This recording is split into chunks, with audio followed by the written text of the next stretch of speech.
Chapter 34. Systems Management. The human body is a system of systems. So is a business. The human body is made up of a circulatory system, respiratory system, digestive system, and so on. If one of those systems stops, there is a good chance the body will be crippled or die. The same is true with a business. A business is a complex system of interoperating systems. In fact, each item listed within the inner triangle of the BI triangle is a separate system that is linked to the other systems and into the overall business that the triangle represents. It is difficult to separate the systems because they are interdependent. It is also difficult to say that one is more important than another. For any business to grow, specific individuals must be accountable for each of the systems, and a general overall director must be in charge of making sure all the systems operate at their highest capacity. When reading a financial statement, I am like a pilot sitting in the cockpit of the plane reading the gauges from all the operating systems. If one of the systems begins to malfunction, emergency procedures must be implemented. Many small startup businesses or S-quadrant businesses fail because the operator of the system has too many systems to monitor and take care of. When one system fails, such as when cash flow dries up, all the other systems begin to fail almost simultaneously. It is like when a person gets a cold and fails to take care of it. Pneumonia soon sets in, and if it's not treated, the person's immune system begins to break down. I believe real estate is a great investment to start with because the average investor gets to tinker with all the systems. A building on a piece of land is the business, the system for which a tenant pays you rent. Real estate is fairly stable and inert, so it gives the new business person more time to correct things if something begins to go wrong. Learning to manage property for a year or two teaches you excellent business management skills. When people ask me where to find the best real estate investments, I say, just find someone who is a poor business manager, and you will find a real estate bargain. But never buy a property just because it is a bargain. Some bargains are cleverly disguised nightmares. Banks like to lend money on real estate because it is generally a stable system that retains its value. Other businesses are often hard to finance because they may not be considered stable systems. I have often heard the following: the only time a bank will loan you money is when you don't need it. I see it differently. I have always found that the bank will loan you money when you have a stable system that has value and when you can demonstrate that the money will be paid back.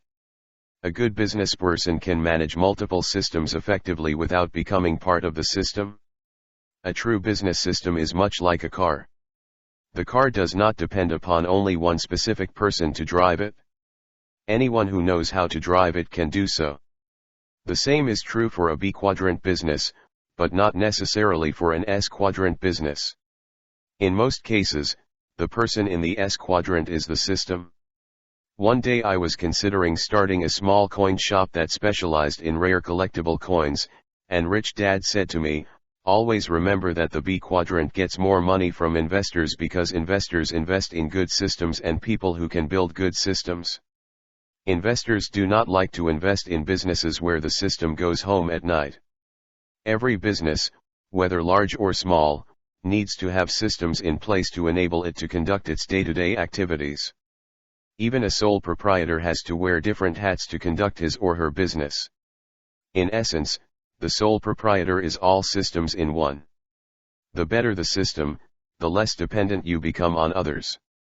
Look at McDonald's systems, it's the same everywhere in the world, and it's run by teenagers. This is possible because of the excellent systems in place. McDonald's depends on systems, not people. The role of a CEO. A CEO's job is to supervise all systems and identify weaknesses before the weaknesses turn into system failures. This can happen in many different ways, but it is exceptionally disconcerting when your company is growing rapidly. Your sales are increasing, your product or service is getting attention from the media, and suddenly you can't deliver. Why? Usually, it's because your systems imploded from the increased demand. You didn't have enough production capacity or enough hours in the week to meet the demand, or you didn't have the money to build the product or hire additional help. Whatever the reason, you missed the opportunity to move your business to the next level of success due to a failure of one of your systems. At each new level of growth, the CEO must start planning the systems needed to support the next level of growth, from production lines to lines of credit for production needs. Systems drive both cash flow management and communication. As your systems get better, you or your employees will have to exert less and less effort. Without well-designed and successful operating systems, your business will be labor-intensive. Once you have well-designed and successful operating systems, you will have a saleable business asset. Typical systems. In the next section is a list of typical systems that successful businesses must have. In some instances, the system required might be defined differently from the way it is listed, but it is still necessary to the business operations. For instance, product development systems might be procedures for providing services in a service organization. While the specifics may differ, the basic elements are the same. Both of these require the business to develop the product or service that it will ultimately offer to its customers. In the case of franchises and network marketing organizations, many of these systems are automatically provided. For the cost of the franchise or for the membership fee of the network marketing organization, you will be given an operations manual that describes the systems provided for your business. This is what makes these ready-made businesses so attractive to many people. If you want to build your own business, review the list of systems. Although you may be already performing many of these functions, you may not have defined them as separate systems. The more you can formalize your operations, the more efficient your business will become. Systems required by businesses for optimal efficiency: daily office operations systems.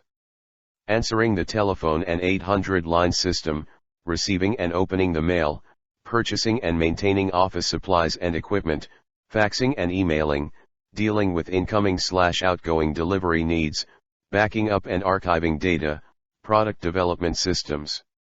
Developing product and protecting it legally, developing packaging and collateral material, example catalogs, developing manufacturing method and process, developing manufacturing costing and bidding process, manufacturing and inventory systems. Selecting vendors, determining product or service warranties offered, establishing product or service pricing, retail and wholesale, establishing reorder process for inventory production, receiving and storing product as inventory, reconciling physical inventory with accounting rec.